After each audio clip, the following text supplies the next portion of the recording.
Welcome, Ega's Army of the Night, to the Bloodstained Community Broadcast. Tonight we have our Halloween guest back with us. Ben Judd is in the house. Ben Judd is in the house, and I am rocking a full moon, and it is one day before my birthday, so... All right, well, happy birthday, man. So thank you very much. You're actually in the U.S. right now? I am in the U.S. Once a year, all of the agents from my company get together, and we do a strategy meeting, basically trying to see where we can improve our service to our clients, what sort of creative deals we want to go after, et cetera, et cetera. So when I do that, I usually come back home and spend a week with my mother. Obviously, living in Japan, I don't get to see her that much, and then I get to spend time with my sister and my brother. So it's a lot of fun. Huh. Well, just like last year, you dressed up for us again. Moonwalking robot cosplay is what it looks like to me, and I, of course, am my standard werewolf outfit here. That's right, the moonwalking robot. I looked all over again for that this year, and I just couldn't find it. I'm sure that if you're going to have to maybe throw that together yourself, but homemade cosplay is have to be the a best. Custom job. Yeah. Indeed. So Indeed. DDM is actually, didn't you guys just hit a big anniversary? We did. We have been around for 10 years. I will say this. When I was a producer at Capcom, I had no idea that agencies existed. But now that I've done this job for about 6 or 7 years, I love it. I love being able to work with so many different creators and be a part of so many different projects. We basically help put the deals together. We're not the ones actually making the game, but we do like to help our clients in any way, shape, or form that we can. And, sometimes you get to do some really cool stuff, like help create another Igavania game. So there you have it. Yeah, well, you've been pretty instrumental to our specific project, and other projects would be lucky to have you so involved. Well, I appreciate you saying that. Yeah. It's not always easy. Well, thank you. As you know, the Kickstarter went very well. So what's changed with DDM since the time you started and where it's been at the 10-year mark? Well, I'll say this. It's not going to be the most exciting discussion, but we've just, we've found a way to mature as a company. We've gotten now all the people that work at the company are trained up. We've got a really strong process. It's hard to, you need to realize we're in the middle of so many deals. We're in the middle of, new VR stuff. We're in the middle of some movies. We're in the middle of some Kickstarters. I mean, we're in the middle of so many different companies that trying to share that information from our Hong Kong office to our Osaka office to our Eindhoven office, all around the world, and make sure that the right plus is finding the right minus. That's a huge challenge. So we finally reached the point where we have all the right tools and we have all the right meetings, and we're really humming along, and it's great. And so it's allowed our company to be more creative. And one of the things we're trying to focus on now is how can we package multifaceted deals. So most people, when they think of how a game is, there's a developer and there's a publisher. Sometimes there's not a publisher, but it's very much like the Kickstarter process, which is, what are the different back-of-the-box cool pieces that we can add to this? So is it, there's a publisher, and then there's a developer, and then there's an IP, then maybe there's this famous actor, can we tie it into movies? There's lots of different ways to be creative and try to add all these different parts to make something that honestly is a very low chance of success be a larger chance of success. Give me one more minute to give you a quick story of how this works, because Sure. when I first became an agent, one of the senior agents explained this to me, and it really is cool. Hasbro, they own the Transformers IP. Yeah. And they first went around and shopped the Transformers IP directly to a bunch of movie studios. And the movie studios looked at it and they said, oh, Transformers, people know about it. We could probably make a movie of Transformers for about $50 million. Hasbro was very smart and didn't just jump after the quick money. A lot of video game publishers jump after the quick money rather than trying to add the right pieces to it to get a larger budget and therefore make it, a more robust movie. So Hasbro was smart and they said, nope, that's not enough. And they went to a Hollywood agency, and the Hollywood agency said, okay, well, we need to increase the profile of this movie. Obviously, the IP is great, but we need somebody that's going to be a kick-butt director. And so they looked around and they came up with Michael Bay. Whether you think he's a kick-butt director or not, I think opinions may vary, but still, you can't argue the fact that the man has made a lot of money for movies in the movies that he has directed. So they said, okay, we'll attach Michael Bay. And then all of a sudden, the budget went from $50 million to $100 million. And they said, okay, the next thing we need to do is we need to attach a big producer, somebody who's really going to be able to make this great. And they went around and they talked to Steven Spielberg, and Steven Spielberg said, my kids, they like the Transformers toys.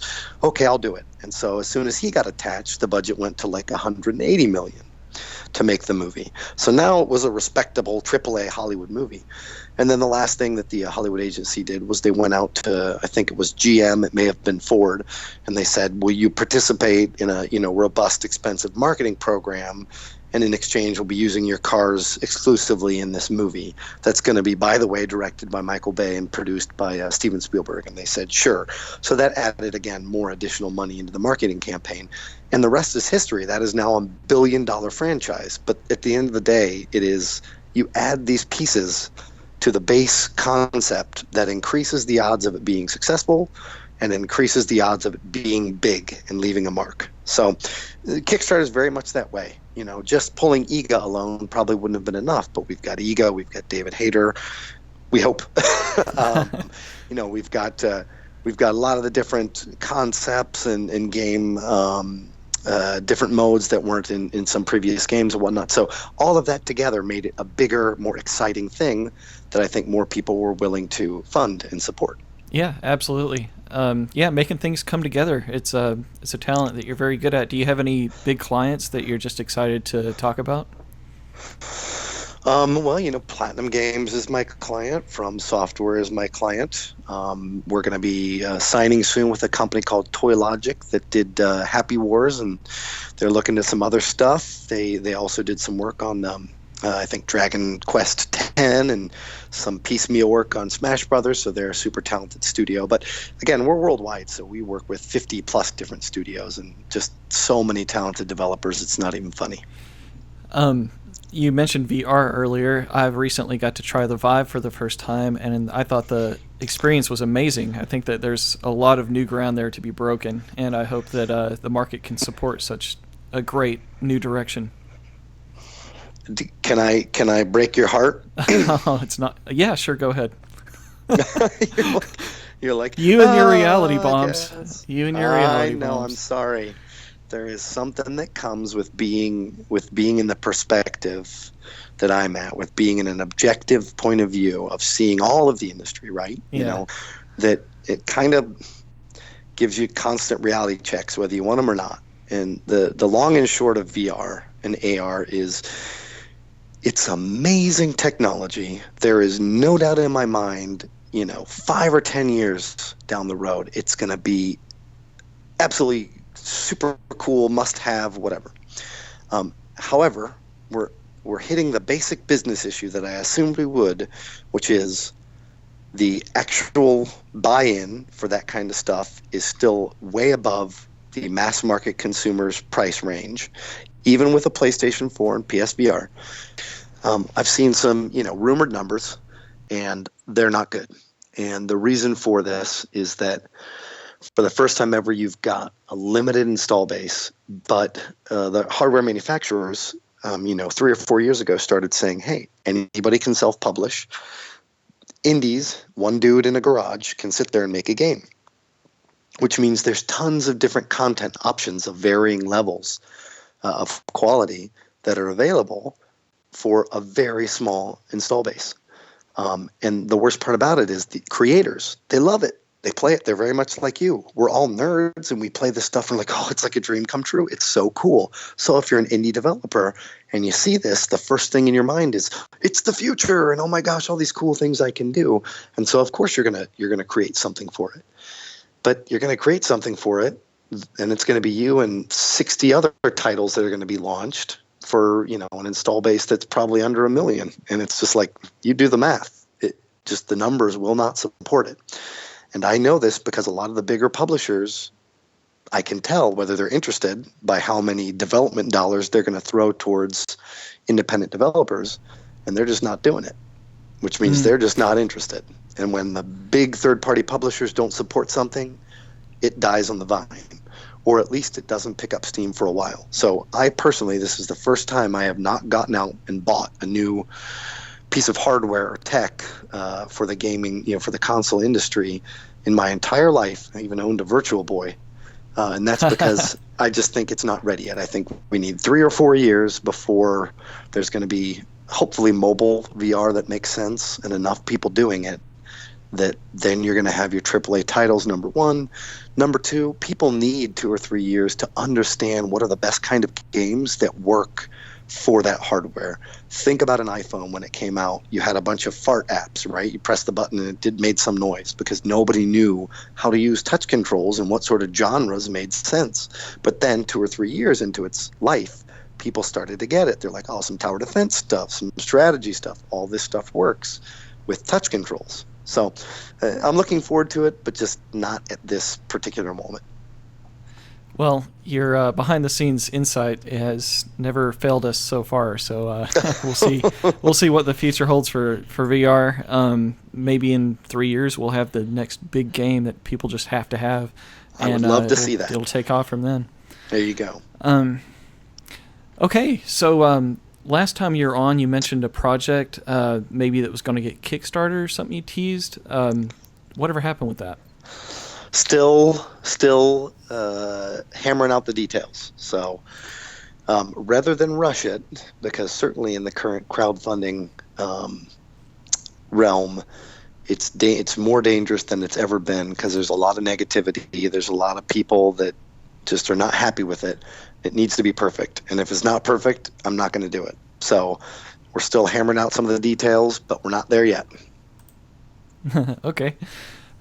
So one of the recent updates we had was, Bloodstained is so-called being delayed, but Yep. I think it's kind of unfair to call it a delay. Iga, in the IGN article, which I'll probably be referencing a lot during this, on that IGN article, were you with Iga when they did that? Because I was. It yes. sounds like it sounds like it's you translating him in that. So that's great because I've got a lot of content from that, and I'm sure you can add some commentary to it. But Sure. It was said that with any Kickstarter campaign, a developer starts off with a basic game, and it's a release based off of that. And you're able to adjust scope and budget, but you're not able to adjust the timeline. And that's kind of a broken system with Kickstarter. So that we had that original date, and another date, release window, was never even mentioned until Iga did it in that recent update. So that was kind of the announcement of the window, really, in my opinion.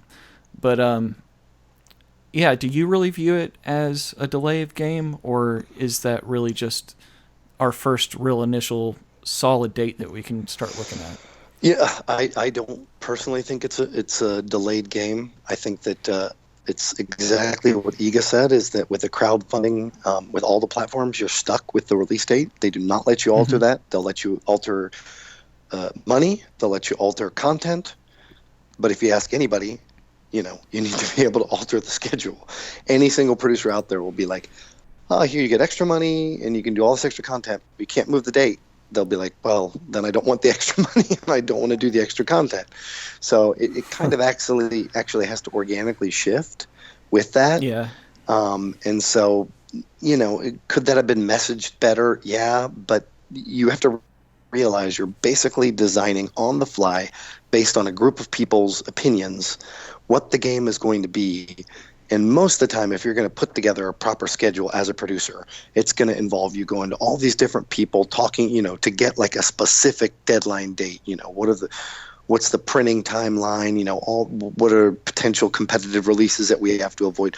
All that stuff to get like a true date. But at the end of the day, 90+% of like Kickstarters are delayed, and it's not really a delay. It's just that when you meet stretch goals, you're actually adding to the content. The only way to keep the schedule the same while adding content would be to then, double or triple your team size. but anybody will let you know that tripling your team size just is inefficient. You're basically spending 2 times as much money to get 0.3 times extra work, and it's not worth it. Yeah. The game ended up a lot bigger than originally intended or anticipated with all of the stretch goals and things. And Iga thought it was going to be $800,000 at most. Remember, he did not foresee this. Nobody on the team foresaw this. Yeah. Well, I'm glad that we could surprise him. So some people have seen that on very innocently, Mana in the shout box on our forums made a comment about staggered content, about things that aren't exactly in the main game. Yep. And somehow that ended up like people writing articles about it on different websites. Yep. And it spiraled into a big conversation. So do you know anything about the staggered content, about what will be included on release and what won't? I personally don't. That's the first. I mean, I'd seen those articles and I kind of had a question mark going, really? That's not what I had known. Maybe Mana knows something and I don't. So I can't say yes one way or the other. I can say this. Now that the announcement of having official publisher on board is out there, traditionally most publishers and most basic marketing would say you do not stagger content without dividing your target base. It's always better to try and have your target base be a little more patient and then get everything all in one foul swoop. If you release multiplayer, the odds of everybody playing it, and not having some people just go away and forgetting about the game, and then all your hard work means that they don't get to actually enjoy it. It does happen quite a bit. So most standard marketing and publisher thinking would say, let's get it all in there for one release. Even including multiplayer, okay. Yep. Yeah, that's surprising to hear. But do you think think about Street Fighter V? They didn't have a story mode in it. And I know you're like, well, story modes are basic, but fighting games could be argued that they're more versus is more important. And that only had versus, and the idea was they're going to stagger out content. But that did not go well at all. I mean, you can look at any of the forums. So it's a risky endeavor to do it. Some of the hardcore fans love it because they want to get the game in their hands first, but it can certainly cut the other way as well. Okay. Well, now that the release window's further out, maybe it's a little bit more feasible to actually get all of that content in the initial release, but we'll see. I'll talk to Mana about that. Yeah. So 505 Games has been announced as the publisher, and I'm not super familiar with them, but maybe you are. What do you know about 505? Well, as an agent, I'm familiar with all the publishers, including the Chinese and Korean ones, but it pretty much came down to who was going to be the person which team that understood Iga the most, that really had that indie spirit in mind, but that could still be big enough to support him. And the guys at 505, they're all huge fans of Iga, incredibly passionate. Ultimately, I think they used to distribute a lot of Konami's content before, so they kind of know what that demographic wants and how they need to shop or to market to them, etc. So there's just a lot of natural, organic fits that occur with that relationship. When the Kickstarter first started, Iga was very upfront in saying that he had funding from a third party. It's just that he needed to establish he needed to prove market interest, and Kickstarter was a good way to do that. Was 505 the ones backing that money at that point, or did they come in later? They came in later. Okay. Was another everyone kind of had an idea because a certain publisher had trademarked the actual word Bloodstained around the same time. Yep. And we don't officially know anything about that specific publisher's involvement with the Bloodstained project. Yep, that's right. Were they originally the ones that had Who is the they? Who is the they? So that we can make sure we're talking about the same thing. Deep Silver's the one that trademarked Bloodstained, and people were assuming that they were the publisher to begin with. Okay, so we did have investor money. I can say this, that Deep Silver was a supporter initially, but it was always an option where at the end, Iga had the final say of who he wanted to partner with. So Much to Deep Silver's credit, I know they make a target for some crowdfunders for some obvious reasons. But I'll say this, you have to give credit to Deep Silver, who helped make this project a reality. But you also have to give credit to them for allowing IGA to choose who he thought was the best publisher. Anytime a publisher is big enough to do that, they have my respect. It's very so just easy. to clarify, Go ahead. just to clarify, were they the ones that were putting that money up front for? They weren't the only ones that we were initially talking about. It was actually another company that I can't say, but I can say that initially from the beginning they were a part of it. Yes, as well. Okay, and with 505, did IGA get a sweeter deal than he would have got with anyone else? As much as I would love to tell you all the ins and outs and all the billions of dollars I have been able to negotiate for IGA, I cannot go into specifics on that. Okay. So with that trademark, should we be worried about any of the rights that IGA has with his intellectual property? No, I would not worry about any of that. All right. And any kind of website domains that were taken, is that all in IGA's hands now? The years of legal copywriting and website domains and all that just take a while to move. Paperwork, whether it's filed or whatever, takes a while for things to change. That's all. But I would not worry about it at all. Excellent.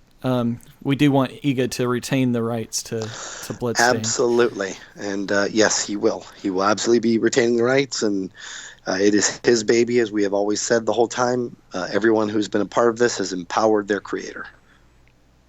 That's good. All right, so aside from the big publisher reveal, another one of the latest updates was about IntiCreates. In the update, IGA said, "I've realized that at this rate, the game might not end up meeting my quality standards. I've decided to add a new development team to the main production and improve our approach so that we can keep the game fully on track with the way I envision it," is what he said. And then in the IGN article, I guess this is you translating this. This is paraphrased, but it says, Inti is able to come out with high quality. One of the issues that their style of building on a game, while it does tend to come up with high quality when they spend the time on it, they don't necessarily have the true understanding of how to procedurally use the best tools in Unreal Engine 4. Without being able to use those tools, you can't create the game in the most efficient manner you need to. It was quite clear that we needed to bring in another team that was able to take the procedural know-how to be able to use the tools to take something, copy it, use random generation to populate an area with a more computer-driven way rather than people doing it all by hand. Without doing that, the sheer size of what we're trying to do to create would never be done on time. So bringing in someone to help like that is definitely necessary to make sure that they know, to make sure that we're going to make the game at the right quality, but also hit the new time frame. Yep, that's absolutely right. Here's a good example. Let's say you're making a movie, and it's going to involve hand-drawn animation, but also CG. And CG is going to be something that's necessary because hand-drawn animation takes 7 years, and CG takes 2 years. So you're going to implement some of that. However, you need like the base sketches and the concept stuff. You want them to be done by really strong artists. And you want to have some of the base animation samples to also be hand-drawn. So you have that sort of natural flavor to it. Well, in that instance, if you only have hand-drawn animation artists in your company, it would behoove you to very quickly find a strong CG company to partner with that can help augment and supplement that base ability that you've got already in your team. Certainly, if you know now that the timeline is 7 years no longer and instead is 3 years. So that's pretty much what it is, the long and short. IGA needed to find a company a developer that was able to work within those efficiencies that had some of the functionality that Inti didn't, but he's not going to throw out the baby with the bathwater. So it needed to be a collaboration effort. Okay. That article said IGA acknowledged that once a new studio comes on board, IntiCreates, their role in making the game will be reduced. The big question on everyone's mind is, do you know kind of what percentage of workload Inti will be doing from this point out? I don't. I can't give you exact percentages. Just going back to my example before of the 7 years, if you do a whole movie with hand-drawn animators, 100 people, then it's 100 people. But if later you come in and say, hey, we're going to have some CG animators, 20 of them maybe, and they'll be able to do it in half the time because they're using tech, whatever, to get around it, then you're not going to need 100 animators. You're probably going to need 50 animators. So at the end of the day, that's what that speaks to, is the new collaboration. There's going to be some of the original stuff they need, but the new work frame is also going to dedicate more people, and therefore there's going to be a reduction in some of the original people that you needed. Okay. Omega Warrior on the forums was asking if we knew who the new development team would be. I do. It's not for me to say on this podcast, but as with all things Iga and his backers, my assumption is that will come out in time, and you'll get to know them as much as you knew IntiCreates. Okay, excellent. As far as the procedural generation that I was just talking about, a lot of people were concerned that it would make the backgrounds maybe look a little bit too computer generated instead of artful, and they were concerned about the quality there. But the way that I read Iga's statement and the research that I did with the Unreal Engine and its procedural tools, yep. It goes into a whole lot of aspects of the things that you can do to minimize a lot of your workload and do things like, make a wall and then stretch it out in 3D. And when you do, windows and things will pop up and doors will pop up as you define it to, and then also randomly kind of change those and make it look pretty hand done. I mean, it's all of the things that are added to that wall are still handcrafted. It's just that it's done in a way that kind of just helps out with production. So it's not really handcrafted versus, just, I don't know. What's your experience with the procedural generation part of this? When people hear procedural generation, they instantly assume there's no people behind it, and they just think it's going to be the same repeating thing over and over again. And that is a misnomer, totally. At the end of the day, if I'm doing a wall and I can adjust the parameters, how many windows per 50 meters of wall? 2, 3, 4? How much of a randomized window will that be? Whether you adjust a random parameter, whether you're actually dictating how many parameters. If I say, how many divots will I have on the column that's going up, and I say 8 versus 6, that's going to make it look very different, but that's on a single column. So how you adjust these parameters, and they're being usually adjusted by a person, will dictate at the end how it's initially going to be looking, how it's initially going to be played, or rather, sorry, it's how it's initially going to be on the screen. However, Iga also mentioned in that interview that afterwards, where they put the enemies, where the action is, whether you need to jump over this enemy, whether you need to get this ledge, all that fine tuning is going to be done by his team. So I have no problem with a concrete loader coming in and pouring in the foundation inside some bricks that were 3D printed, so long as the actual builders are going to come in and make sure that the drapes look the right color and the right way, and that the tubing and stuff is going where it needs to be. It's just, again, it's a more efficient process. It doesn't mean your creators, your designers aren't going to be doing the work. It just means they're going to be doing it more efficiently. And trust me, if we want the biggest castle, and if we want it to be as fully robust 3D as everybody wants it to be, we need to have these sort of efficiencies. Yeah, I completely understand. The quality bar was set with the E3 demo, and yep. It's been very clear that is going to be maintained. So yeah, I look forward to seeing how awesome it's really going to be. I have no worries on that. You saw the entrance of the castle, right, in that 505 video?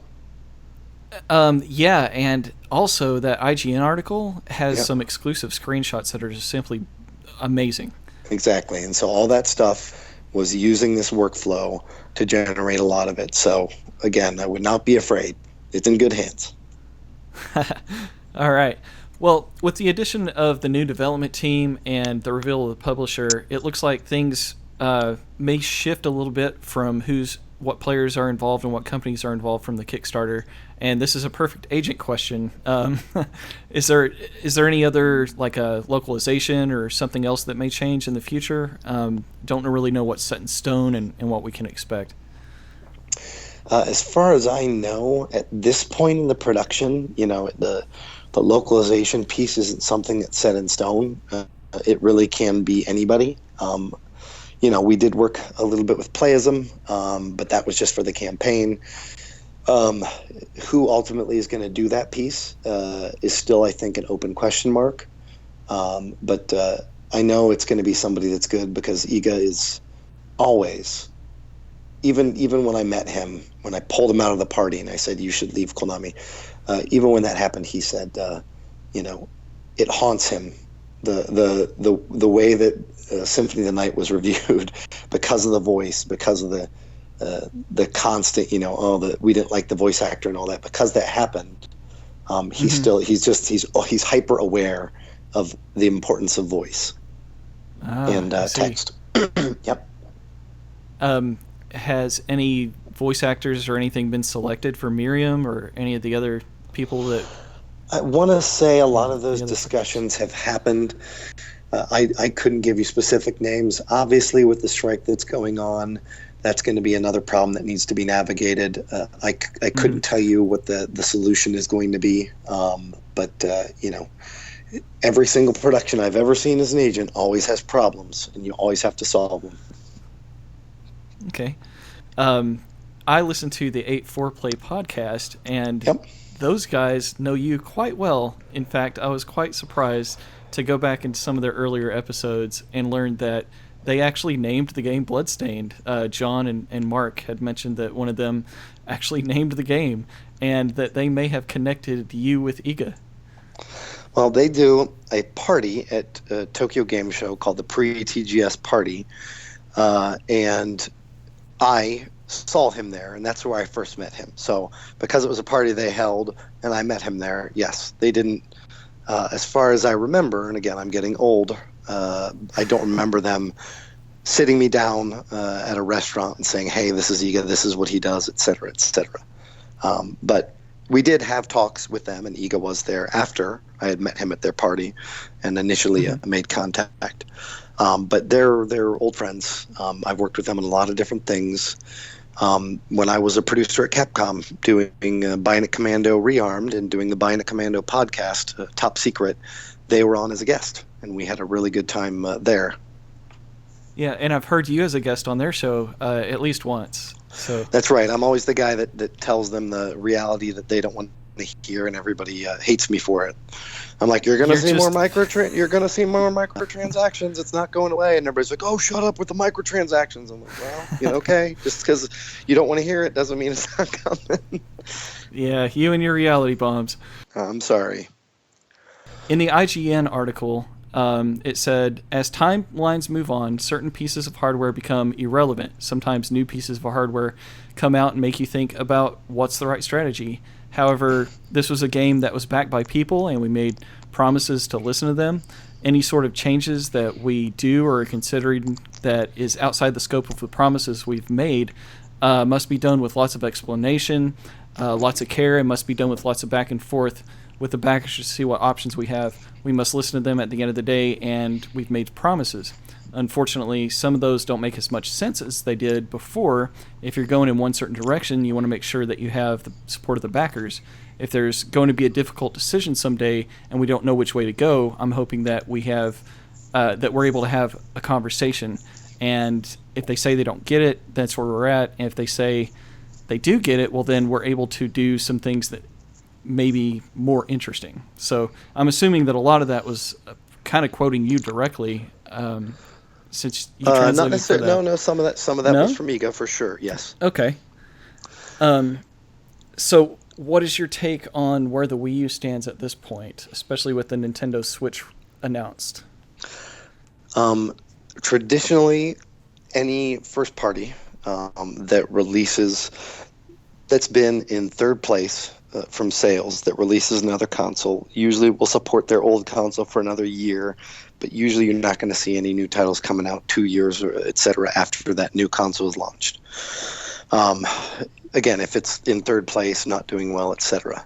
And largely that doesn't even come from the first party. That comes from retail saying, we're not going to carry your stuff, and that's less of an issue because there's a lot of digital content, but it's still an issue. It still matters.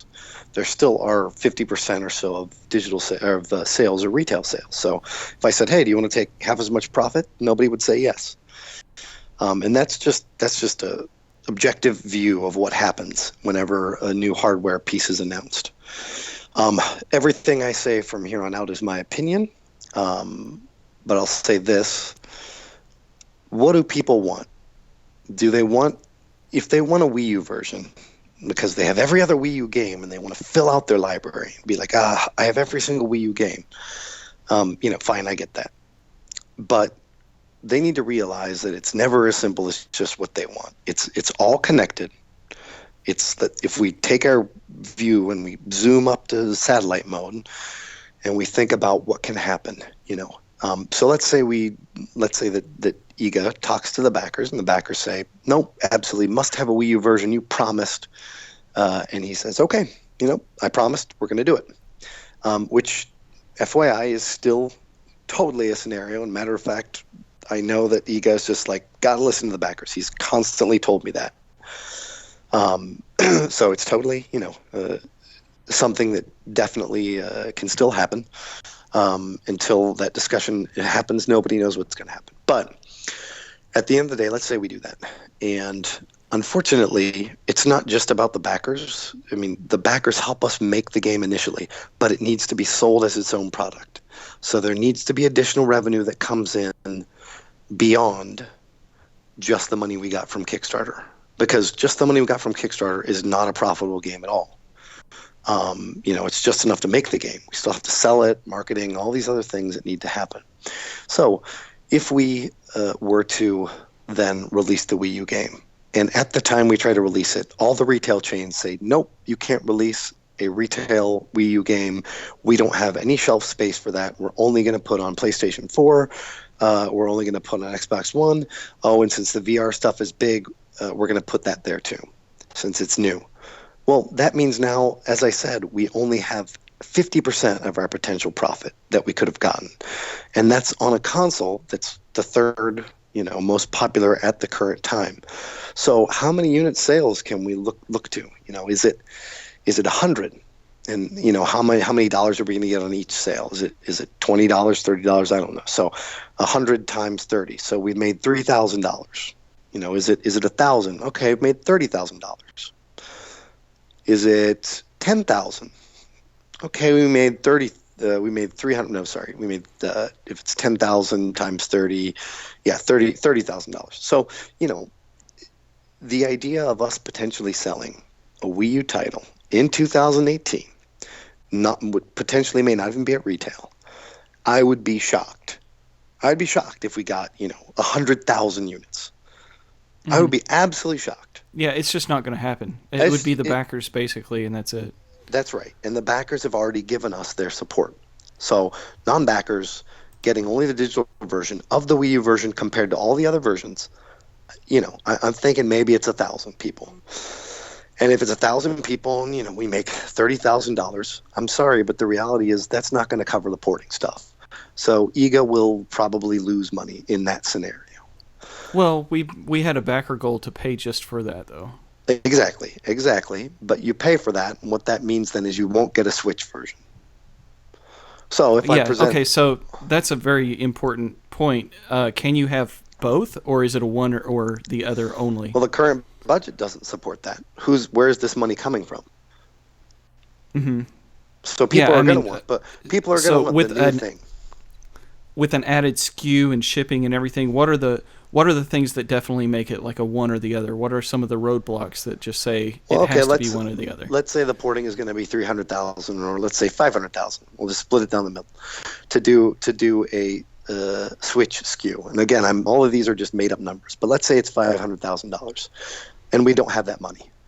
If we were to forgo the Wii U version and we could do the Switch version, well then we have that, and we will have potentially given up 1,000 units of sales But of those 1,000 units of sales, how many people are going to buy the Switch and would have gotten it that way anyways if they're a hardcore Nintendo fan?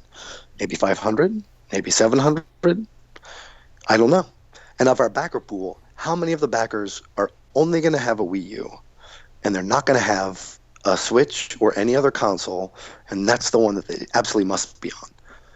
I really don't know. No one knows the answer, but statistics are going to say that you stand a much better chance of making more revenue by having a Switch version than you do a Wii U version. Yeah. And if you make more revenue, then it's going to allow IGA to take that money and put it towards a Bloodstained 2. You know, at the end of the day, I've seen it with other Kickstarter projects. If you release it and you don't make a certain amount of money, that's where it ends. And I, as a fan, don't want it to end. So when I look at it, I don't think of what I want for the single platform.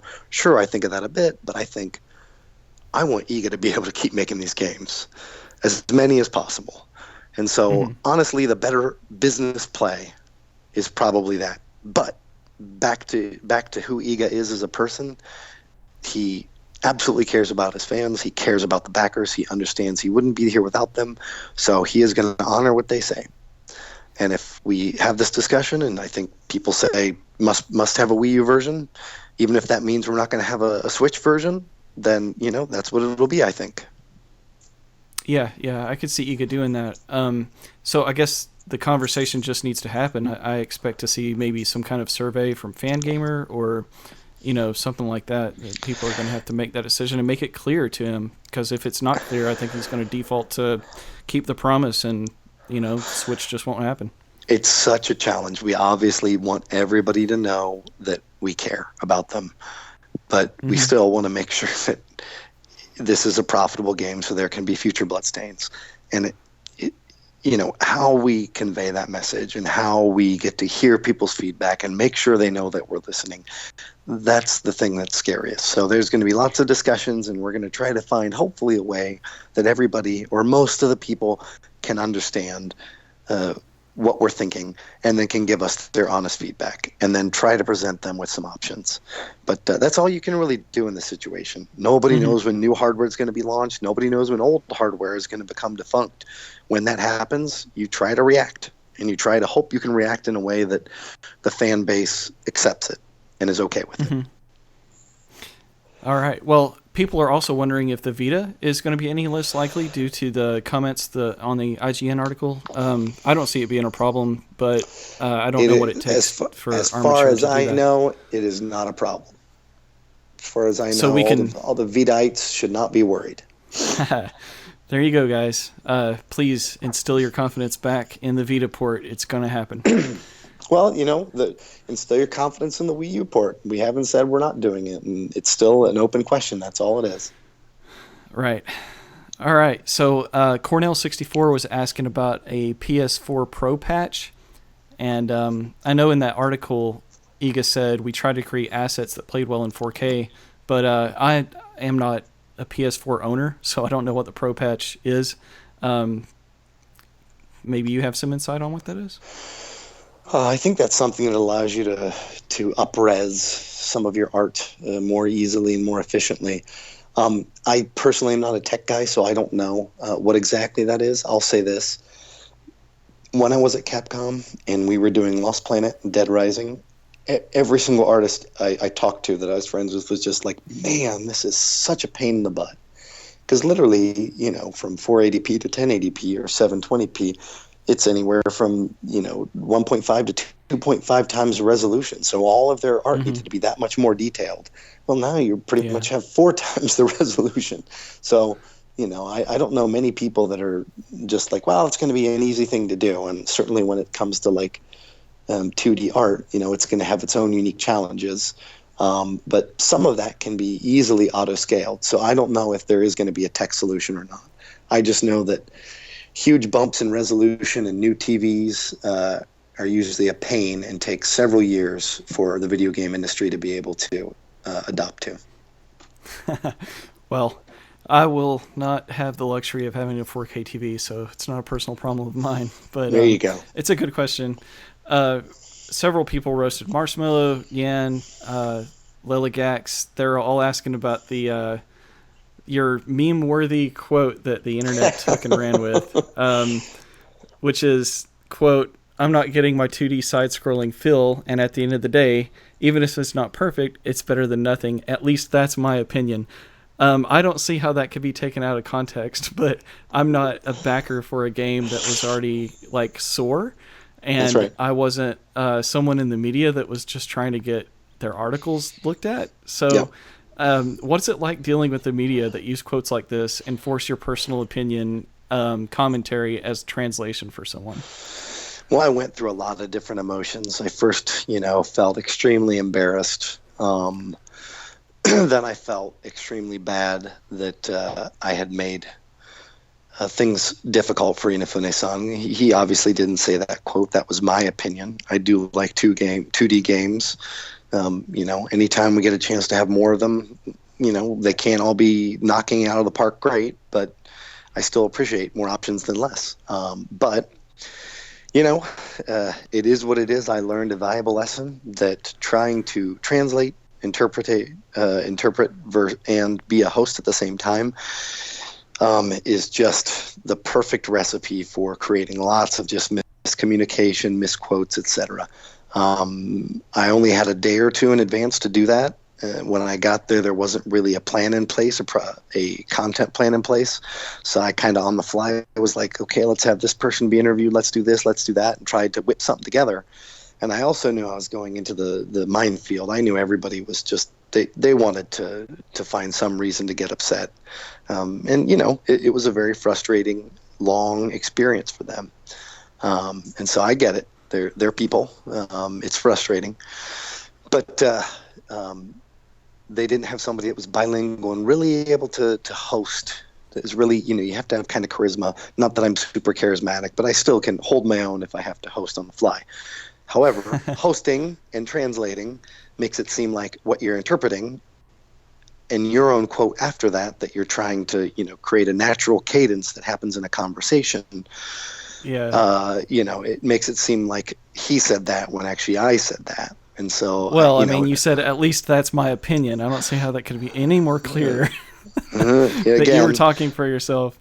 I should have done the interview, question, answered what he said, interpreted it, waited 5 seconds, and then said my opinion. So there could be, without a doubt, no mismatch that was occurring. However, if you wait 5 seconds in between a conversation, it creates a very unnatural timing and flow. So in the future, I just can't do both roles. I absolutely must find somebody to either be the host or the interpreter.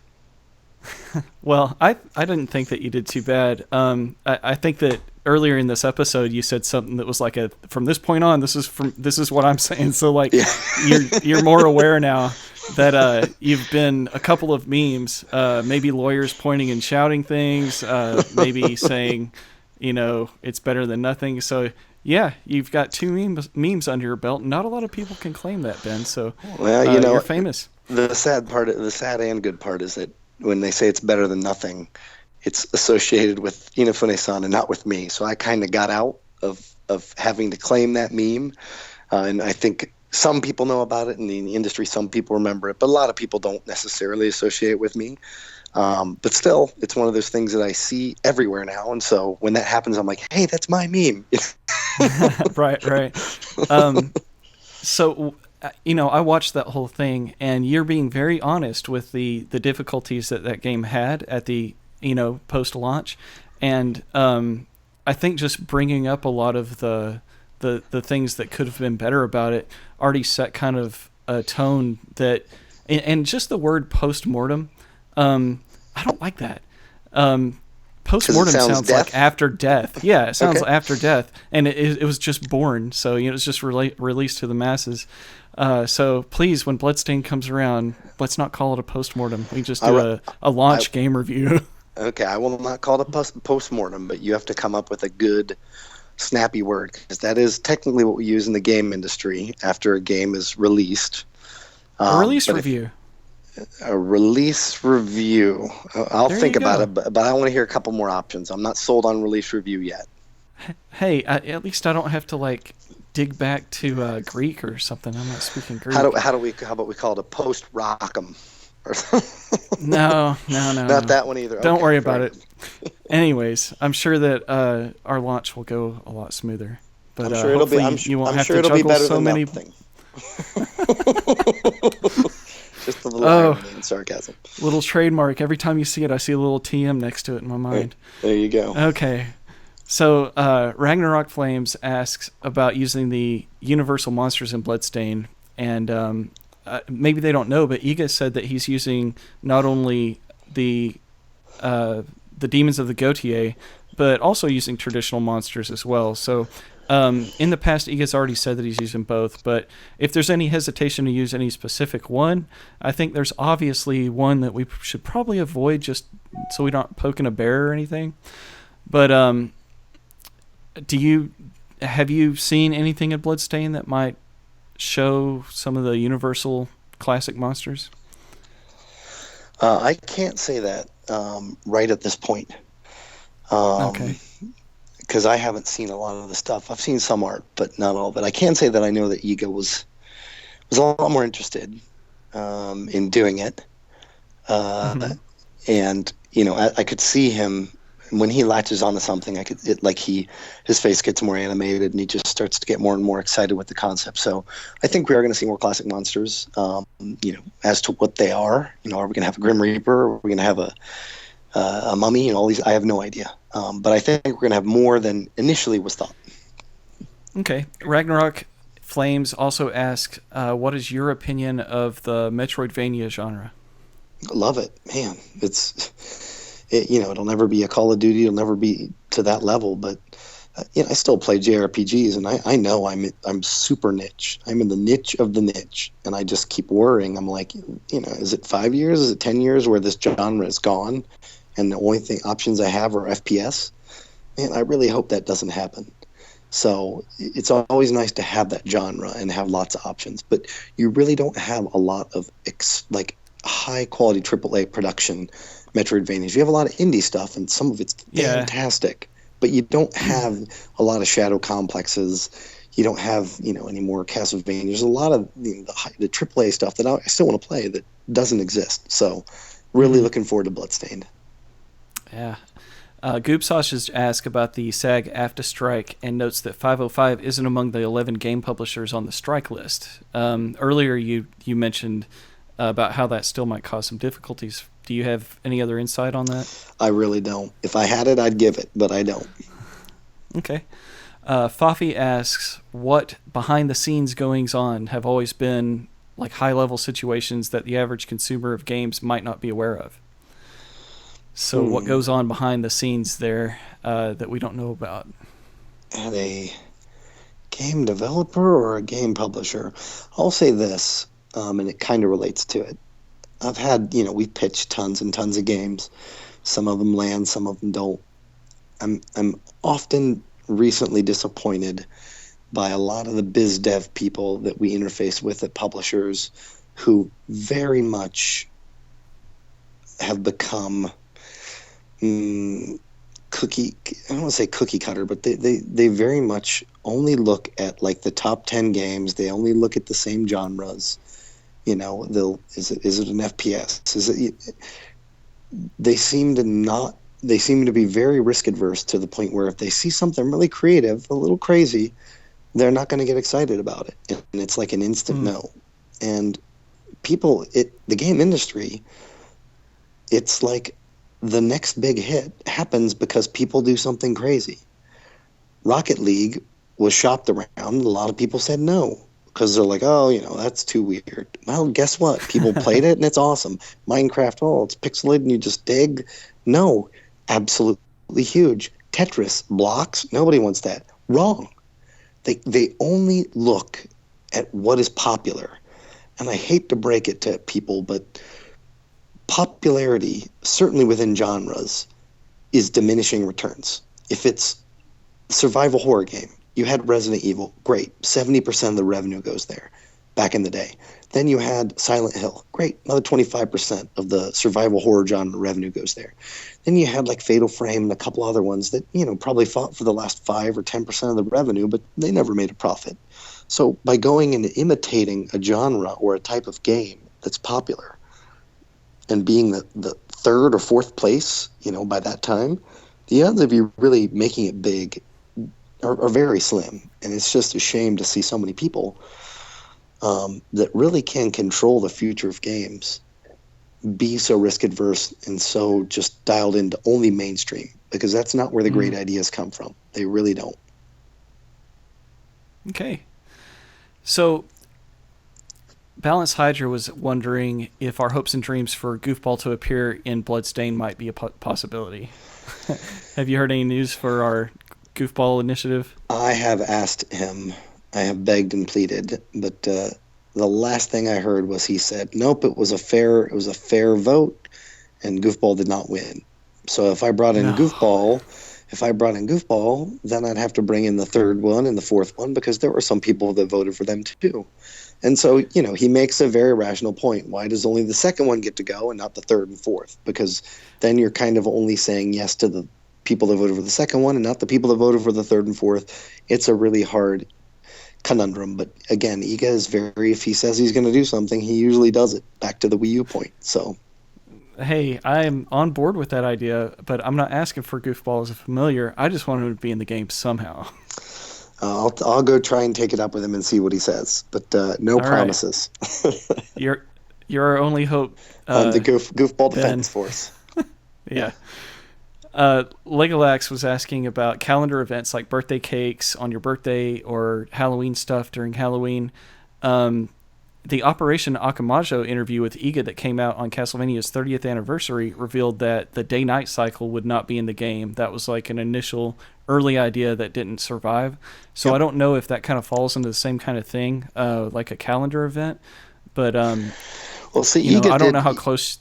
Iga did some mobile games for a while at Konami, and I know that a lot of the things for mobile games is generating events, and you want to generate events around key dates, whatever. So I know he gets that, and I think he finds that interesting.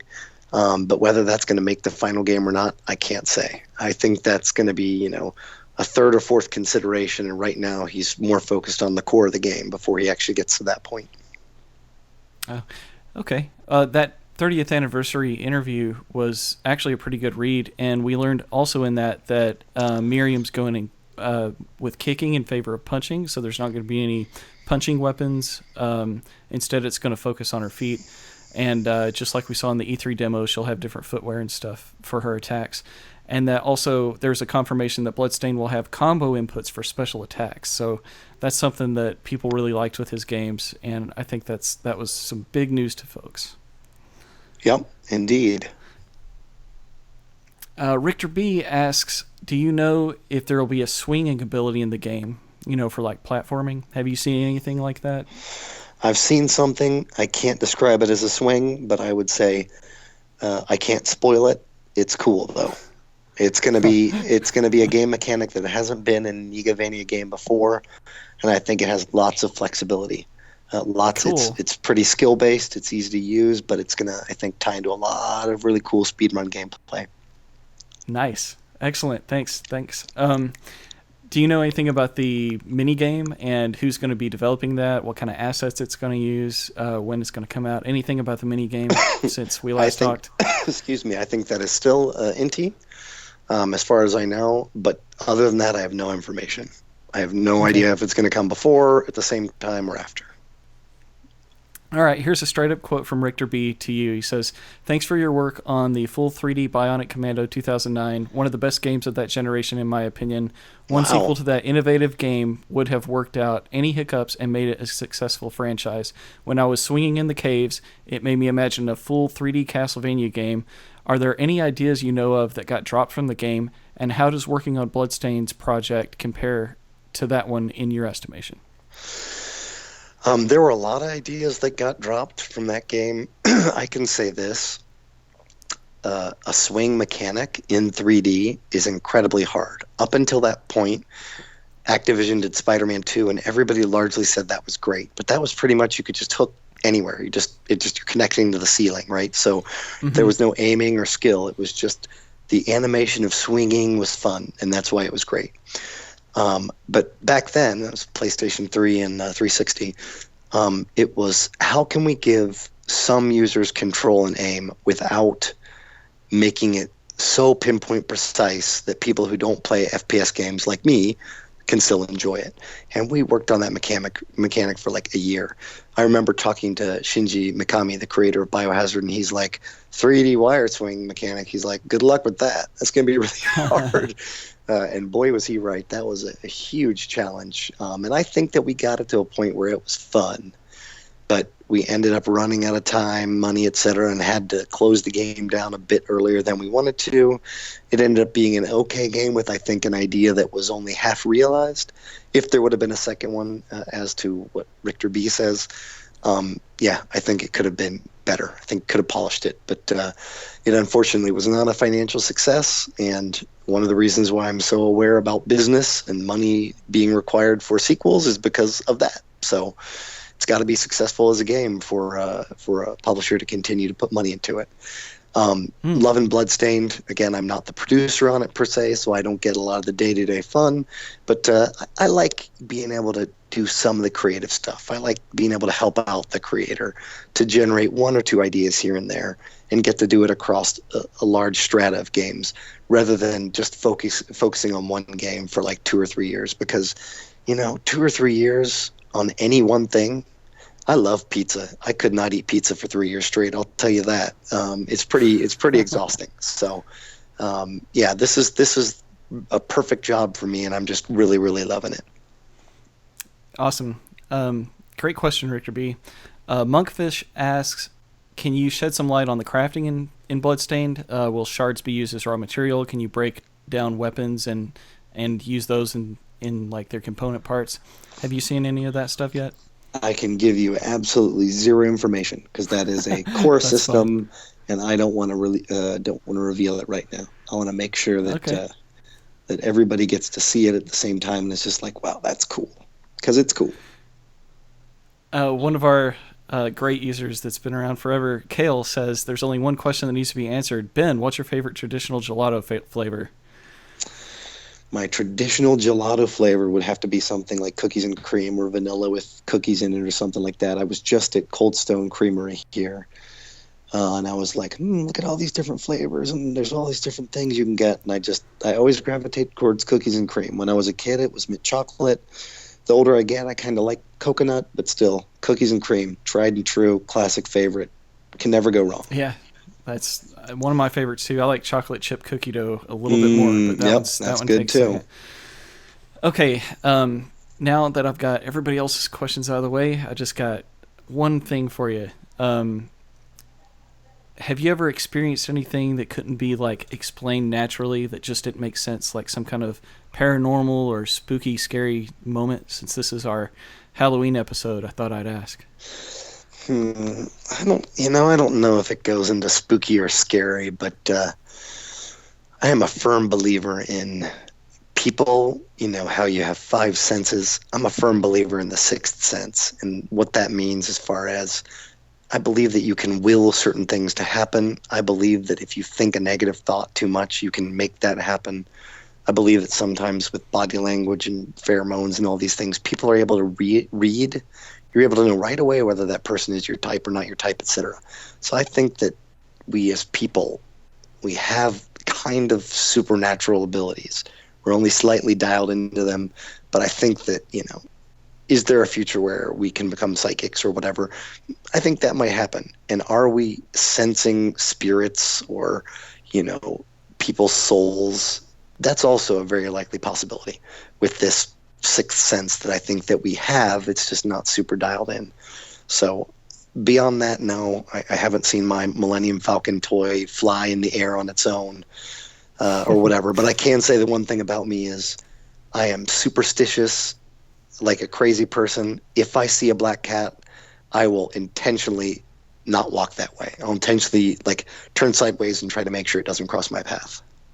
Oh, poor cat, just wanted some love.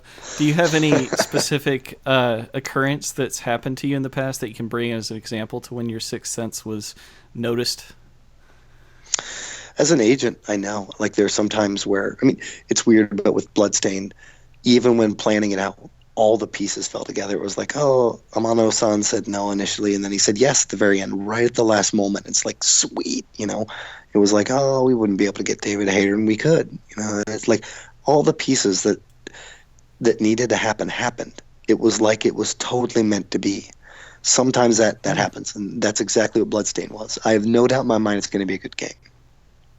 Yeah, so the serendipity has blessed the game, so we're yes, good. The Cosmos wanted this game to exist for whatever reason. All right, well, that's all I had. Are there any projects that we should be on the lookout for? Any of my projects that we should be on the lookout for? There's a few that have not been announced yet. After they're announced, I'll be sure to give you a plug, or I'll be sure to let you know. But some of them are pretty cool. Just know that. I like to be creative and tie all the Japanese guys to a lot of the Western potential opportunities, some of the IP as well. So just keep your eyes out, and if it's a Ben Judd joint, I'll let you know. Great. Is there any non-gaming stuff that you wanted to plug? Any non-gaming stuff? Well, if people are already watching Westworld, and if people have already watched Halt and Catch Fire, Mr. Robot, you know, if they've watched all the Marvel stuff on Netflix, then I guess we can all be friends. Excellent. I know you're not big on social media, but if someone wanted to follow or keep up with you online, how would they do so? I'm on Facebook. They can ping me via the DDM info site. Maybe one of these days somebody will convince me to be on Twitter, but for now, I still try to limit my social connections, because all it takes is me to say it's better than nothing, and then people have 50 other ways to reach me and make me feel like terrible. So sometimes it's good to have a streamlined social media experience. Yeah, that's great. So I'm pretty connected with the community on the forums. Did you have any questions from us? For you guys? Yeah. You know, obviously the Wii U stuff I'm very interested about. I'd be very curious if people had played any other Igavania type games, and if there was any mechanic that they thought was really cool as far as RPG elements go. Because that's the thing that I really love most about the Igavania games, is the RPG elements. So if anybody's got something that they think's cool, I'd love for there to be a post where people can post to that, just for my own personal learning. I'd love to hear what their ideas are. And that's for mechanics that kind of grow as your character grows. That's correct. You know, how you evolve. Yeah. I'm not very good at skill-based gameplay. So if it's like I have to learn when to jump over that pitfall, or I'm going to die over and over again, I'm just going to die over and over again. But if it's something where I can level up my character, and now they're not going to fall in the pitfall, or now they'll be able to beat that enemy through just spending enough time on it, you know, that's the sort of gameplay that an old man like me can get around. Awesome. All right, man. Well, thank you so much for coming back for the Halloween episode. I really appreciate it. It's always great to talk to you. You know what, Mike? Thank you for all the great stuff you do, and thanks to all the fans. I expect there to be a whole lot of exciting stuff that we'll be able to announce, this year and next year. And again, sorry it's going to be a little bit longer of a wait, but I forget who said it, but a bad game is always bad, you know, forever. So I'd much prefer a delayed game that's a good game. Amen to that. All right, man. Well, thanks you once again, and it's nice talking to you, and we'll see you next time. Okay. Cheers, everyone. Bye-bye. Well, Iga's Army of the Night, that wraps up another Bloodstained community broadcast. Halloween is my favorite time of year, and especially because I get to listen to Pixel Tunes Radio's Spooky Tunes episode, so check that out at pixeltunesradio.com, or look for them on Facebook. They've got a great Facebook group, and you can even find them on YouTube. So I'd like to thank my guest again, Ben. Happy birthday. And I look forward to seeing everybody on the forums. Good night.